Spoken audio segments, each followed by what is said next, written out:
As we continue our studies in the book of Nehemiah, we come to chapter 8. The concern expressed by the people in chapter 7 quickly led to the Lord's blessing.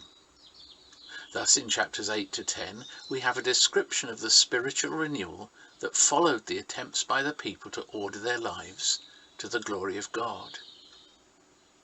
And central to the people's renewed life was the written word of God. This is seen in the royal reception the people gave to it.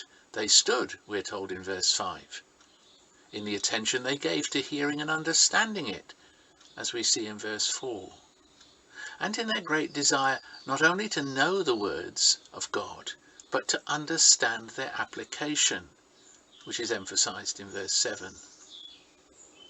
This commitment to the Word of God was also seen as groups and families spent every available moment in studying together God's words, as verse 13 demonstrates.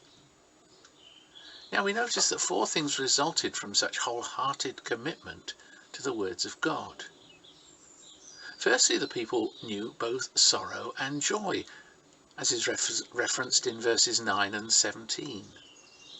This is always the inevitable result of genuinely engaging with God in his words. Secondly, the people made the words of God the rule which governed the entirety of their lives. We see this in verse 13, and it's clear from the people's comments that fresh study of Leviticus 23, verses 40 to 43, Numbers chapter 29, verse 35, and Deuteronomy chapter 16 verses 13 to 15 and 31 verses 10 to 13 had all taken place. And this thirdly led to reformation, because they found to their surprise aspects of the truth that had been long forgotten. The Feast of the Tabernacles had been celebrated, as we see in Ezra chapter 3 verse 5, but now fresh truth came to light. And lastly, we notice that the people's obedience led to great joy, as it always will. And we see this in verse 17.